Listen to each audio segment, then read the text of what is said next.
What would you say, again, to someone maybe that's contemplating becoming a foster parent? What would your advice to them be?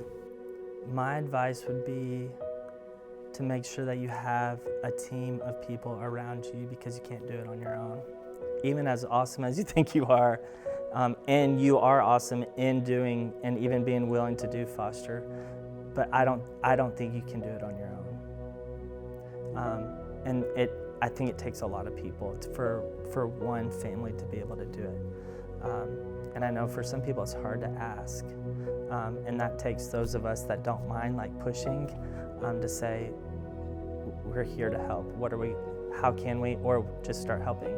Just start mowing yards. Just start bringing food. Just start picking up kids. Whatever it may be. And so I think that would be my number one hope, is that somebody walks into foster care through all the different amazing agencies in the state, that they have a team of people that are willing to walk into it with them and not just on their own. This is Season 3 of the Smart Justice Podcast, A Chance at Life. Crime and punishment are hot topics. Are there solutions different than what we're hearing about at a national level? Kids find themselves just struggling to survive, doing the best they can. There is a different way to approach justice that has better return on investment. We don't want people to be dependent. We want to help them get to stability. That seems to strengthen both law enforcement and courts. The number one goal in most cases, we want reunification. And tie that together with community resources, and then track the impact to communities and better outcomes. The best place for a child who's in our foster care system is with a family. And we're calling this approach Smart Justice. Smart Justice is a work of Restore Hope and partner organizations. Restore Hope is a software and services organization that helps communities achieve better outcomes for justice and child welfare efforts. Smart Justice is focused on optimizing the system by improving the relationships among its parts. A chance at life. Hey, in this series for Smart Justice, we're talking about child welfare system and how we can give a chance at life for families that are engaged in our child welfare system.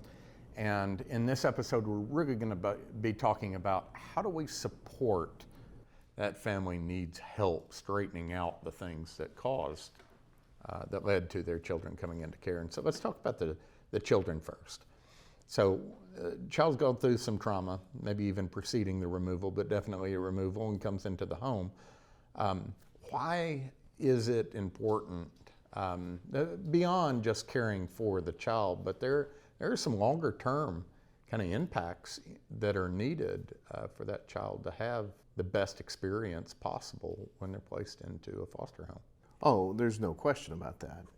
And the trauma that they have experienced to that point, in many cases, trauma that they even experienced in utero, right? They weren't even here, but we know the Body Keeps Score is a very fascinating, insightful read and a book that kind of lays forth what happens, like the pressure on the body, even the from stress that the mom's going through. The mom goes through that carries over to the child. And you start to see the majority of kids who are in the care of the state, which for the record, the state makes a horrible parent, right?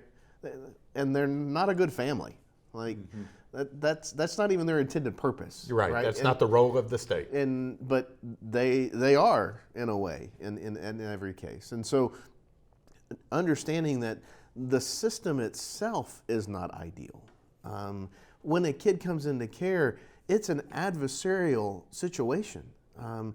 But also that the majority of the time, the kids are not coming into care because they were physically abused or sexually abused. That happens, and there are things, and there are folks who are heroes in our state who really come up front and personal and deal with that day in and day out. And the service that they provide to children cannot be understated. That would be the term is abuse. That's the term is abuse. But most of it's neglect. It's neglect, right? Poverty, substance abuse. And so when you start seeing that it's neglect, then why? So support for the biological family is vitally important, not only so they could address the issues that led to the child welfare case, but also when the child is ultimately put back into that family, and that bonding can occur, and that we prevent kind of future problems so that the child doesn't have to be taken back into care. We had the opportunity to sit down with Darneshia Allen, who works in this space all the time and talks about how we can better support biological families. I started with Safe Babies back in 2009. Our work happens on two different levels. So there's the work that happens on the direct family level, and there we're looking at things like exploring access to services and the integration of help scaffolded supports for families. And so we're looking at their trauma histories, particularly where we have parents who have previously been in the foster care system themselves, and now their children are entering in that multi-generational pathway that's there, along with the trauma that came with them, be it from domestic violence or mental health issues that were untreated, or exposure to substance use disorders, and the type of help that is offered to them. And then we do work on community levels too. So we're exploring community capacity, because you want to help, right? But sometimes you may not always know how to help. So it's our job to kind of come in and dig in with you to figure out how we break down the silos and the way we're working together, and that families actually learn where to go for help without just walking through certain doors to get that help, or having to come into care just to get access. But this is a critical space where if a parent is overwhelmed with the stressors of life and lacks what they need in parenting capacity and connections and attachment to their child, you start to see that in a child's life later on with attention deficit disorder and behavioral disorders that come into play, just because they didn't have the connections early in life that they could have gotten. I think about the Angel Clinic at UAMS, supporting young moms with mental health disorders that are also combating substance use recovery. Folks like Our House, who not only catch families who are homeless, but at risk of being homeless. And not only do they just give you a place to sleep, but they have job training programs on site, economic supports to tell you that you're too poor not to save $10. So partner with me. We're gonna save $10. I'm gonna show you how to navigate a bank account. And that could have been the difference from a family entering into the foster care system because they were homeless, because they didn't have access to resources. They're right here. By federal statute, if a family's coming into the path of child welfare, their hope is to remediate or remove this journey in 12 to 15 months. That has nothing to do with the neurobiology of substance use disorders, where recovery begins in a 6-month space of time, and then past recovery into shaping what their future looks like is a completely separate window of time. And you have to know that, and know that you're chasing a timeline that doesn't even match the need. But we still have this obligation, because the whole reason why we're at the table is to get this child into a space of lasting permanency and minimize the time that they have to experience the journey through child welfare. That's the reality. And it's the reason why we have concurrent planning in the process, because we want to keep aiming for how do we work in the best interest of the child and get them home, but how do we cheerlead for this family who's trying to get it together. You have to match the need with whatever your aim is in the journey, right? If we see that they're not ready to walk through the doors that are available for them, we're still holding a child in the center of this, and we need to make sure in the interim that that child is safe and taken care of.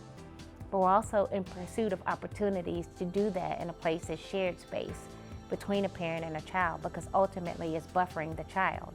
But we're still meeting the service needs of that family in a different way. So how are we aiming our supports in a redesign at resiliency and not point-in-time help? Because right now we're designed to put out fires.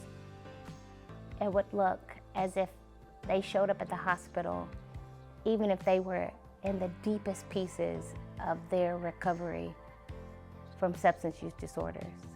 No clue what tomorrow would bring, just this exacerbated need, whether they were lost and scared to say, I have no idea what we're going to eat tomorrow or where we're going to sleep. And what they found were people who said, allow me to walk beside you. And that we actually walked with them and made them stronger, gave them the confidence they needed to parent when they themselves weren't parented. I would ask that people looked at folks with that lens and said, I'm here to make you stronger. And I'm hoping this experience makes me stronger, because whatever I learn from our exchange is gonna feed the next one. We're just paying it forward.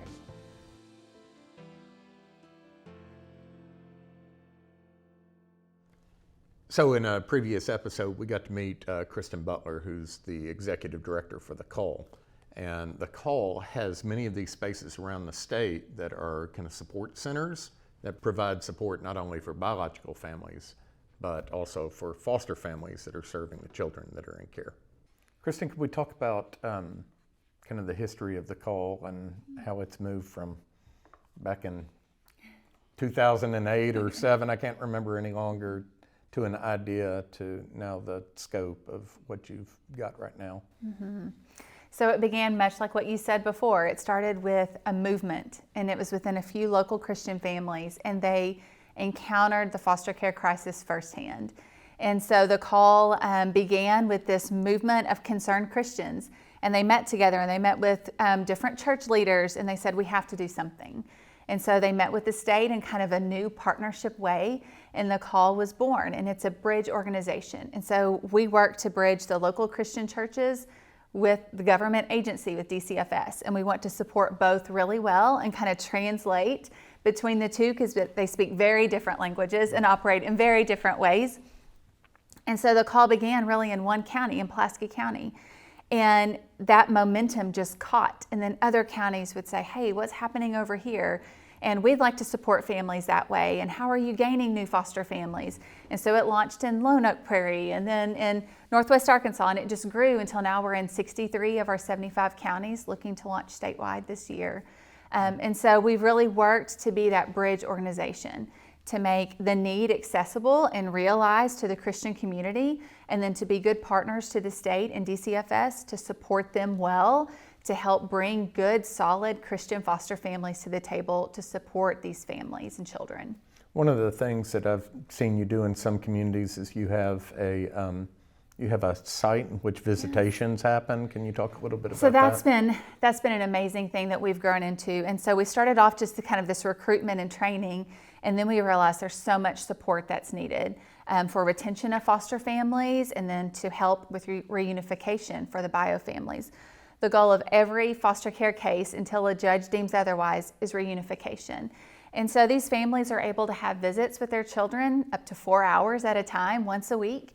And a lot of times those visits were not in ideal places. It could be in a McDonald's playground. It could be at a cold DCFS office. And so we have opened over 24 support centers across the state. And in these bio families are able to come in and they can play a board game with their kids. They can make crafts together. One of our favorites in one of our support centers, we heard laughter, and we walked in and it was someone in the family's birthday, and they had brought in a Pillsbury cake mix, and they were in the kitchen laughing as a family unit, celebrating a birthday. And that's what it's about. We want to reaffirm, and we want to build up those bonds with the bio families and those kids, and we believe that starts first with reunification. And so we're so happy to provide those support centers all across the state. So it's great what Christen shared with us about the call. And you got some folks in some specific communities in Searcy, the foster care boutique, who are doing some great stuff to support folks. You also have those at Sparrow's Promise and what they're doing, and the Sharing Shop in Searcy, all working again towards this support and resource to foster kids and families and bio families as well. And really some neat stuff that's happening through the Fellowship Church, and Chris Massey kind of running lead point there for Fellowship in Searcy in ways that they're helping in the community. And my name's Chris Massey, and I am the operations pastor at Fellowship Bible Church up in Searcy.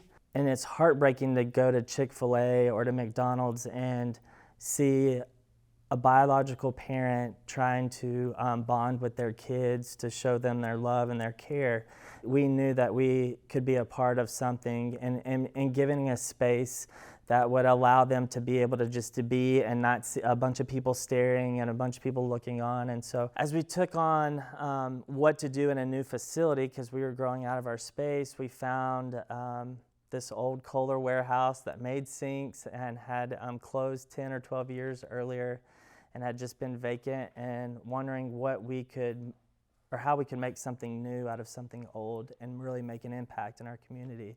Some of the heart behind some of the space that hasn't been used yet is we want to do a big indoor kids play area with space for visitations to happen that could be private for those families, and really encourage and push them to be able to reunify earlier and sooner. That hasn't happened yet, and so we're opening up some of our preschool areas. We just want to be available. We have enough space to be available for anyone in the state that needs to have a visitation in White County to be able to use our space. And so we took an old warehouse and made it into a church, and it's just really exciting to see that because there's also a coffee shop in the lobby, that the doors of the church are open from about 6 in the morning to about 10 or 11 at night. And so if a visitation needs to happen at 8 in the evening, the church is open to be able to accommodate that as well. So it's really amazing to see. We saw a great need as we were having more foster parents come along, the need of wrapping around them in such a way to be able to support them in respite, a meal here and there, to pick up a child if they couldn't be at a meeting or whatnot. And so early on we saw that as some of the needs that we could help. And then all of a sudden, these families started adopting a lot of these children as reunification wasn't happening. And so then there was some greater needs with that. And then we started rolling out some other ways to be a part through the different areas in the state to help bring in more foster parents into our church so that we could help in our local area meet the need with the amount of foster kids that are in White County. Some other specific things that have started is a ministry called Shoulder to Shoulder, where people in the church just make meals. And we realize we're a church that can't just help our own foster families, but we could help all the foster families in the city. And so our church became the casserole church or whatever. And so if you picked up a kid in the night or in the morning and you didn't have time to get a meal together, you could stop by the church and get some soups or casseroles or whatever. And so those were some just easy needs that a lot of people could help with. After spending some time with our local 100 families in Searcy, realizing just the amount of resources that they were giving, what they were doing for our community, and wanting to be a part of that. And so because of the resources we have as a church, like marriage ministry, children's ministry, student ministry, things like that, those are ways that we can meet some of the needs for folks in the spiritual, the emotional, and those areas that maybe 100 families might not be able to. So when we were able to bring somebody on staff as 100 families case manager, the ideas just kind of went wild, because they're coming in and they're experiencing not just our case manager, but our front desk assistant, any pastors that are on staff right there. It's just been really, truly amazing to see somebody walking out groceries, and it just is. It's not just the case manager these folks are getting to meet and see and be loved, but anybody who's in that front office at any point is going to offer some water or a candy or whatever it is, just to show love and respect and for people to feel seen and loved and heard. The question when we started in that direction, and even today bringing on somebody like Jasmine from 100 Families, the questions are always the same, oh, you're going to be bringing a different demographic of people into the church. You're going to be bringing kids that are rough and tough into the church, and you're going to be bringing families that are rough and tough around the edges in the church. And I really have zero patience for it, because I'm that's what the church is for. It's not for us to be polished up and have it all together, but the church is for everyone. Everyone has a story, and no one is really as polished as we think we are. I think when we can pull ourselves out of this like tunnel vision that is just this church or just that church, and look at really truly what God calls us to do and loving people, it really is a why not, and that's where we started, is why not, when 100 families came in, it's like, why not, and the questions came again, who's going to be coming in the doors of the church? And the answers were really quite simple. It doesn't matter. Like, we're going to love them just like when you came in the church doors, and we're going to serve them just like we would serve you if you were in a crisis or if you were doing really well. We're serving you just the same. Yep. So, resources are also needed for foster families. We've talked in this episode, previous episodes, about the critical role they play for the children, but it's a tough role. And frankly, it's one of the things that's hard to continue to do to where you can get to be where you and Amy are, and which is a veteran. You've been around for a while. You actually know what the job is. But there are just some ways that you need support that maybe your community could give that. So what are some of those things, Andrew, that would help keep y'all in the game?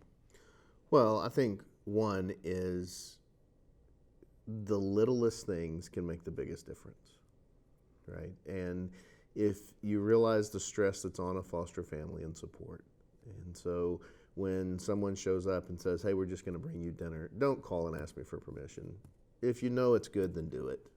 If it's dinner or it's, hey, we're going to come take the kids. I mean, one of our closest friends just show up and say, hey, we're taking them to the park for a little bit.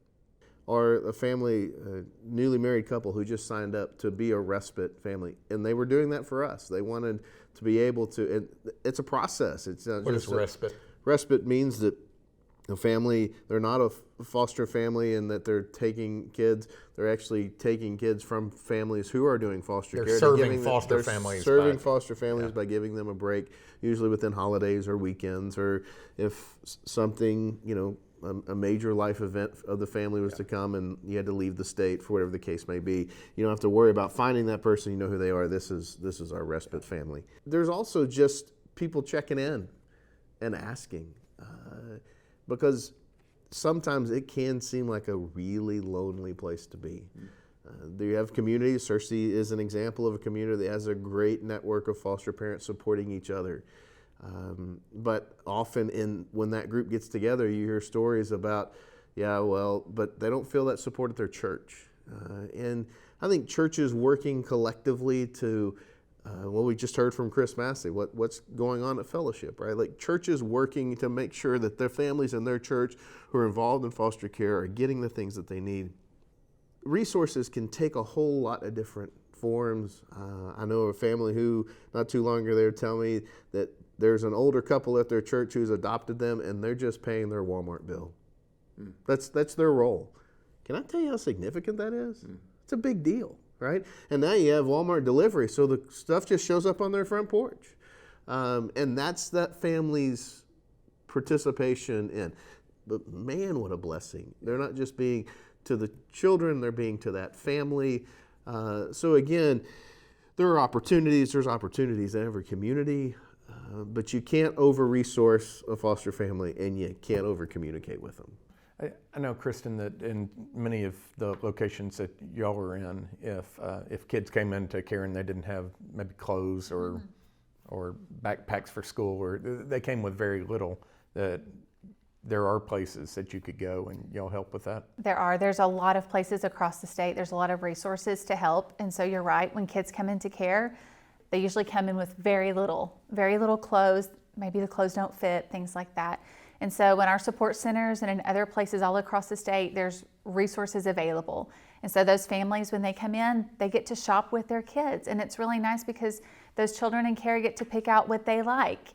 And they get to shop and get a coat or a backpack, or maybe the family needs a booster seat because now they have a young child that they didn't have before.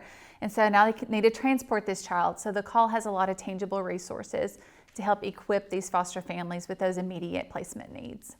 But there's also a really valuable resource, and that's the Resource Family Support System. And so every foster family can connect with local friends. My husband and I have served for friends at church, family members, and you are their support system. So you're supporting that foster family just as much as you're supporting their child in care. And so that could be you're taking them meals and giving them maybe a little break for the day. And so there's two ways that you can support. One is respite care, and then the other is Resource Family Support System. The Resource Family Support System, once approved, they can actually stay with the child for up to 72 hours. Okay. And so it provides really a short-term respite if there's an overnight trip or something like that. And ideally, these are people who are already involved, as Christen has described, with the child. And so it's just like going and staying at Aunt or Uncle's house or at Grandma's house, that kind of thing. And so that support system really is the most valuable resource for the foster family. But then to be able to add that where needed to the respite tool, I think it's really helpful. We're at a point now where if you look at the number of foster families that are in Arkansas, in the next 12 months, at least half of them will probably stop being foster parents. Some of them because they've adopted, but some just because they're tired. They're tired. And so one of the ways that we can help keep foster families serving and refreshed is to be able to look at how is it that we go and get their back. Mm-hmm. So in a previous episode, we got to meet Dennis Berry, who he and his wife have opened their home to over 150 children at this point. Well, it's amazing. When we tell our story about fostering, the support that we get from our church, from our civic groups in the town, from friends and family. We have friends that have gone through the foster family support system preparation, which is they get a background check done and a driving record check done, and they have DCFS do a walkthrough through their home, and they'll actually watch the children for us if we have to go out of town and can't take them. They'll watch kids over the weekend. If we have an out-of-state trip where we can't take the kids, they'll keep those kids for a week or whatever amount of time we're gone from. It's amazing. When we've had some kids that have left us to go back home, we will give them the bed that they've been sleeping in. They get their pillows, they get their mattresses that they've been on, and so then that leaves us with no mattresses, no pillows. We've had friends give us mattresses and pillows and bedding for the kids, for the new kids that we're going to have. In cases where we didn't give the kids the beds they were in, we've had other people donate those items. They've donated dining room tables, they've donated dressers, they've donated lamps, so those kids, when they go home, have a setup to where they can be feel supported and they can be prosperous. And it benefits the parents that get the kids back because we're setting them up for success. It shows that the community cares about their kids, and it shows that the community cares about them, and we want to support them as they continue to do well and be on the good path of getting away from whatever reasons the kids came into foster care. I think for a family to go the distance, for a family to really stay engaged in foster care, is you have to take ownership, you have to really step into the role and trust and believe that DCFS will allow you to do everything you need to do as a parent to take care of that child. You don't need to get DCFS's permission to take them to the dentist, to take them to therapy, to take them for an additional consult for any medical conditions. You're the parent. DCFS wants what's best for the children, and as long as you're doing what's best for the children, they want you to do that for the child. They want you to enroll those kids in the Boys and Girls Club. They want you to enroll them in volleyball or baseball. As long as it's what's best for the children, we're going to get the support of DCFS. Even last year, not taking kids for about 60 days in the summer and early fall, we still kept 30 kids last year. And that's a lot of kids in a short amount of time, even taking 2 months off. But that's how great the need is. Just recently, we were out of town for a couple of weeks. We've come back. In 2 weeks, we've had 3 kids. It never stops. There's always a need. And it's hard to say no, especially knowing we have an extra bed or we have a couch that would be a great place for a child to sleep, knowing that DCFS will let us keep that child just for the night so they don't have to stay at an office somewhere around the state. On Christmas night this year, we got a call at about 9 o'clock at night on Christmas night to take in a child that was coming from Warren down to South Arkansas.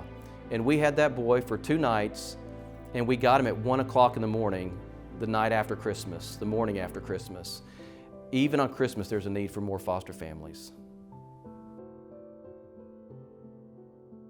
So what I hear from many people who are considering fostering, or maybe even a fear that they may have in doing something like what you and Amy do, is kind of the fear of becoming emotionally attached, of entering into kind of these hard things. It's just truly a fear of entering into these hard spaces and not knowing how really to kind of handle that, and then being afraid that that they wouldn't be able to do that for very long. So, you know, what's your response to that? Is the emotional ups and downs, the caring too much, or being maybe emotionally hurt, and the fear of that, which is real pain? Well, it's the essence of love, right? Like, all of that's true. And it's hard, and there's tears shed, and there's pain, but you can't have love and experience love without that being present. It's just the reality of life. Why is love such an important feeling and emotion? And love's not some ooey gooey feeling. Like, you know, you know the love you have. And so to look at any kid who's come to our home, so you want me to look back and say they didn't deserve to be loved? Because of poor decisions that were made by moms and dads and they don't. What now makes them not deserving of love? Now, does that hurt? And has everything that we have tried to do or wanted to do or attempted to do all been received favorably? Oh, no, absolutely it hasn't. But again, that's humanity. We're all just people who want to be loved. And I'm motivated quite often by, if I'm going to be able to experience that love, I got to be willing to experience the inconvenience. If I want to be able to experience that love, and for a child to know that love, I got to be willing to experience the pain. They don't get to be mutually exclusive for me. For one to be present, the other opportunity must be present as well. And so I don't want to sugarcoat or make it sound just all roses, because it's not. But it's worth it. But it's worth it, because love's worth it.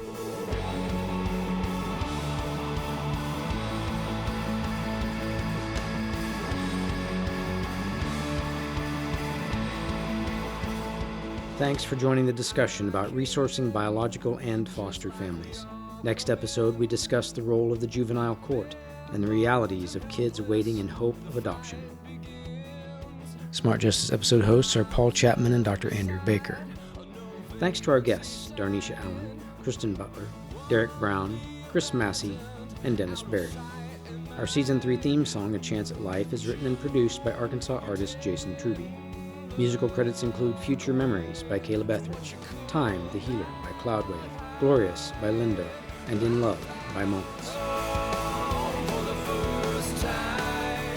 Smart Justice is produced by Restore Hope. To learn more, visit www.smartjustice.org. Chance at life.